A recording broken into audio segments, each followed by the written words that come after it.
নিত্য নিত্য আমল পেতে হলে, ভালো আমল পেতে হলে আমাদের চ্যানেলটিকে সাবস্ক্রাইব করে রাখুন।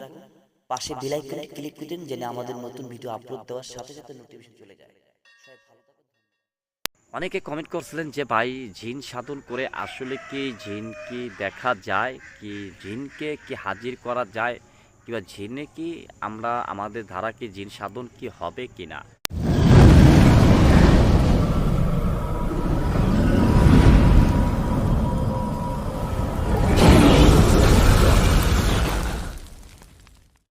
ইনশাল্লাহ হবে, তবে জিনের সাধনটা করতে গেলে অনেক ধৈর্য দরকার, অনেক সাধন দরকার, এবং বেশি বেশি এসএম থাকা দরকার, এবং ভয় থাকলে চলবে না। আপনারা দেখছেন 121 রানা টিভি তরিকত। এক, ভয়ে যদি আপনার পান যে ভয় লাগে, তাহলে আপনার দ্বারা সাধন হবে না।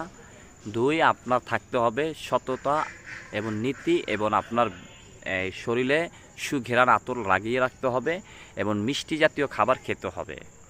নাম্বার তিন, আপনি যে আমলটি নিয়ে বসবেন, ভালো জিনের যেটা ভিত্তিতে হাজির হয় সেই আমলটি নিয়ে বসবেন। যে পর্যন্ত আপনার আমল সিদ্ধ হবে না, আপনি যে পর্যন্ত সাকসেস না হতে পারবেন, এই আমলটি চালিয়ে যেতে হবে। সেটা হতে পারে 21 দিন, সেটা হতে পারে 1 বছর, সেটা হতে পারে 5 বছর, সেটা হতে পারে 10 বছর, সেটা হতে পারে 12 বছর। অনেকে 21 দিনের মাধ্যমে হাজির করে, অনেকে 3 মাসের মধ্যে হাজির করে, অনেকে 6 মাসের মধ্যে, অনেকে 2 দিনের মধ্যে হাজির করা হয়। যার যেরকম মুখের তাজরিদ এবং মুখের এসএম যত ভালো হয়, ততই আপনার কাজ হয়। ঠিক আছে? আর আপনারা বলেছেন যে ভাই আপনি কি প্যারালাইসিস রোগী আসলে ভালো করতে পারেন কি না। দেখেন, ভালো করা মালিক কে? আল্লাহ। উসিলা আমি, হ্যাঁ, কয়েকটা প্যারালাইসিস রোগী কাজ করছি। শুধু এটা না, ডায়াবেটিসের রোগী আছে যারা আপনি ওষুধ খাইলে নিয়ন্ত্রণ হয়। আবার যে ডায়াবেটিস থেকে একদম ভালো মুক্তি পেতে হলে, ভালো রেজাল্ট পেতে হলে আমাকে অবশ্যই কল করবেন। আমি বিভিন্ন আল্লাহর গাছগাছালি দিয়ে, বিভিন্ন বস্তু দিয়ে একটা ওষুধ বানানো হয়। সে ওষুধ আমি নিজেও যেয়ে দিয়ে আসি এবং কুরিয়ার সার্ভিসের মাধ্যমে পাঠিয়ে দিই।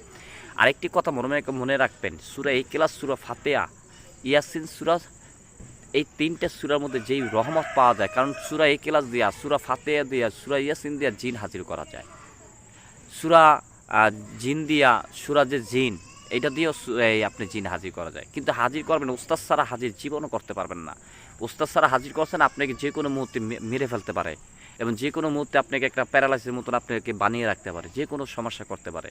তাই আমি বলবো, উস্তাদ ছাড়া আপনি কখনো সাধন করবেন না। এটা আমার রিকোয়েস্ট। যে কোনো উস্তাদ, সে উস্তাদ ছোটো হোক আর বড় হোক, উস্তাদ মেনে তারপর আপনি সাধন করবেন। কথাটা মনে থাকবে।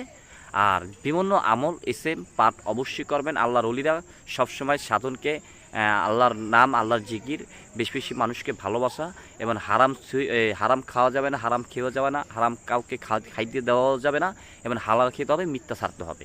এই জিনিসগুলো ভিত্তিতে আপনারা ফলো করবেন। আর অনেক দিন ধরে ভিডিও বানাতে পারি না, সময় পাই না, কমেন্ট করবেন। অবশ্যই যেই ভিডিও লাগবে সেই ভিডিওতে আমি অবশ্যই নিয়ে আসবো। সবাই ভালো থাকেন, সহি সালামত থাকেন। আসসালামু আলাইকুম। নিত্য নিত্য আমল পেতে হলে, ভালো আমল পেতে হলে আমাদের চ্যানেলটিকে সাবস্ক্রাইব করে রাখুন। পাশে বেল আইকনে ক্লিক করে দিন, যেন আমাদের নতুন ভিডিও আপলোড দেওয়ার সাথে সাথে নোটিফিকেশন